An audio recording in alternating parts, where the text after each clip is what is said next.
Hello and welcome to Football Daily, where today we're looking at 10 of the most brutal and violent football matches of all time.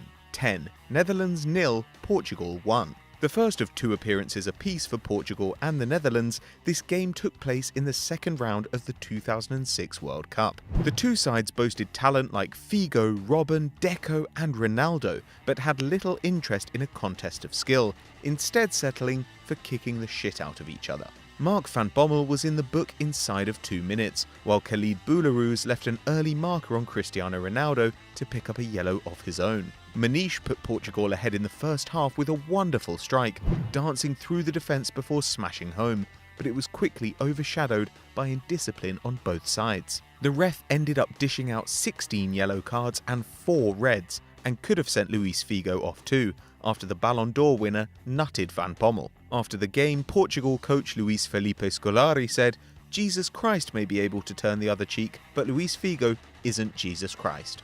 9.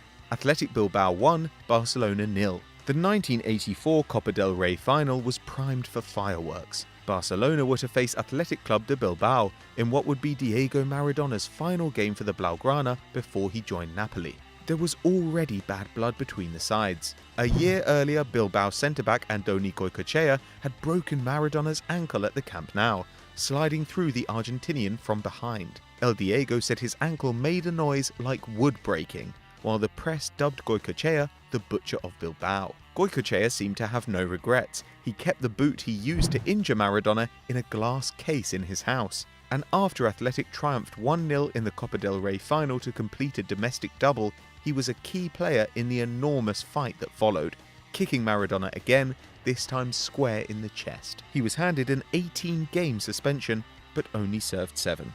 8. Lebanon vs Kuwait. Most matches are soundtracked by singing, clapping and chanting from the crowd, but this 2011 international friendly between Lebanon and Kuwait had a slightly different score: the sound of gunfire. The result was hardly in doubt, with visitors Kuwait leading 6-0 late in the second half, but an argument sprang up on the pitch, with racial abuse apparently exchanged by players. Before long, security guards had to run onto the pitch as a fistfight broke out. One guard was knocked to the ground, and another decided to take drastic action, firing several shots into the air. Unsurprisingly, that did the job, with the two teams quickly separating and heading to their changing rooms. No one was seriously injured, and FIFA avoided handing out punishments by claiming they hadn't received a report on the game. 7. The 2010 World Cup final. Before the 2010 tournament decider, the record for most cards in a World Cup final was 6, but Spain and the Netherlands obliterated that mark with a combined 47 fouls, earning 14 yellows and 1 red, as La Roja ran out 1-0 winners in extra time. Knowing they lacked the technical prowess to compete with a midfield of Busquets, Iniesta, Alonso and Xavi, the Dutch resolved to disrupt the tiki-taka style of the Spanish with some expert fouling. Nigel de Jong and Mark van Bommel battered their opposite numbers, with Van Bommel committing 5 fouls and de Jong karate-kicking Xabi Alonso in the thorax. However, it was Johnny Heitinga who was sent for an early shower after he pulled down Iniesta as the Barca attacker raced through on goal. Down to 10, and with 7 of those players booked, the Netherlands had lost their cool and another World Cup final. 6. Graham Souness on the rampage. Graham Souness was considered a player ahead of his time, a tough tackler who nonetheless ran the midfield with intelligence and class. But when he arrived at Rangers in 1986, fresh from 2 years at Sampdoria, he was reintroduced to British football the hard way. Souness was appointed player manager, and so was expected to set an example on the pitch, and boy did he. His debut came against Hibernian, and despite an early booking, his quality was clear,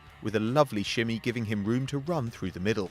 Hibernian winger Stuart Beattie recklessly barged Souness to the ground, and the Scot absolutely lost it. He jumped up, leaping into a challenge before grinding his studs down his opponent's leg. Revenge must have felt good, until he realised he'd got the wrong man, leaving the innocent George McCluskey in need of 9 stitches. Souness was given his marching orders and left the field as the remaining 21 players enjoyed a nice big punch-up.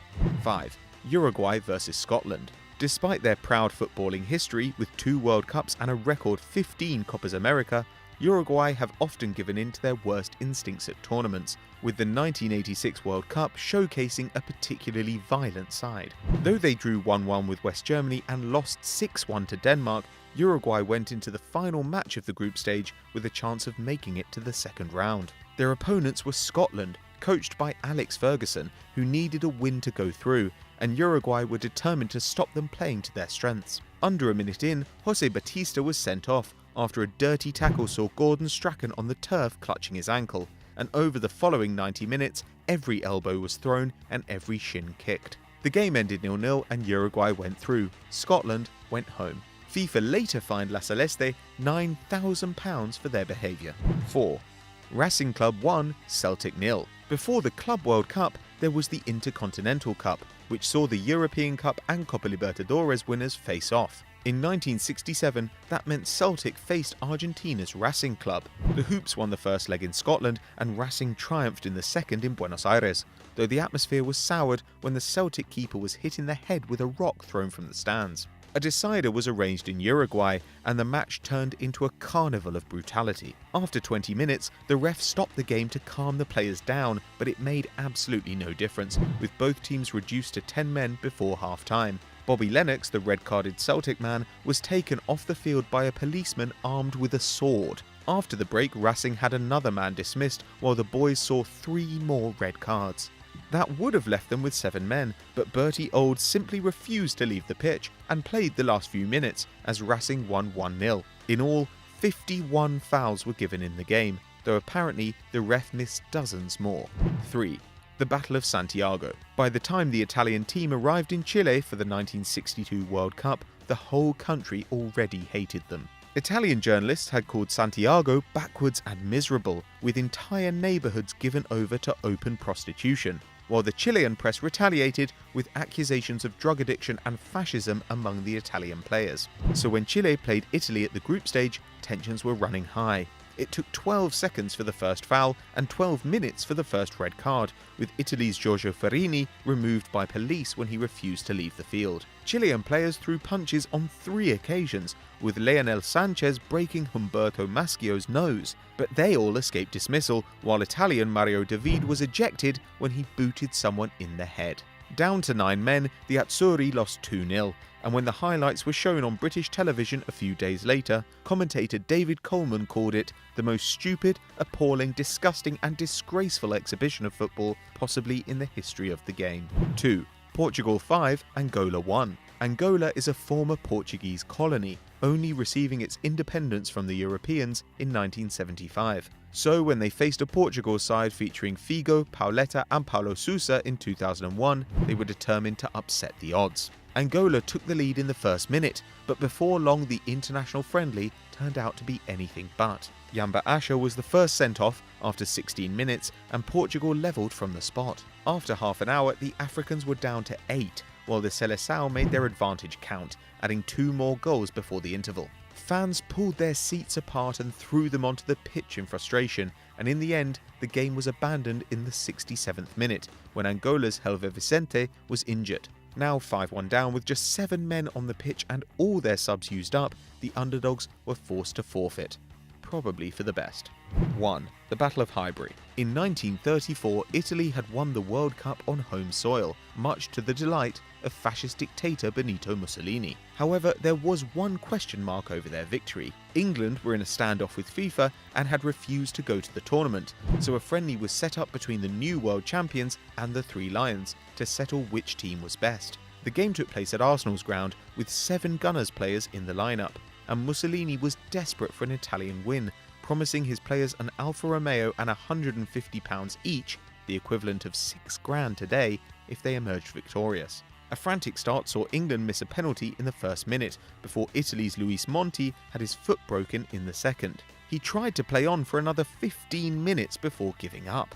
During that time, England scored 3 goals, and when Monti finally left the field, the Azzurri were reduced to 10 men, as substitutes were not yet permitted. But they responded aggressively, with one England player suffering a broken arm, another a broken nose, and the great Ted Drake getting punched. Italy scored twice in the second half and hit the post, but couldn't force an equaliser. The game finished 3-2 to England, and the FA considered withdrawing from international football afterwards, thanks to the relentless foul play. So we hope you enjoyed that, and if you want to check out more of our videos, then click here on screen. Don't forget to like and subscribe and get on our Snapchat and our Twitter.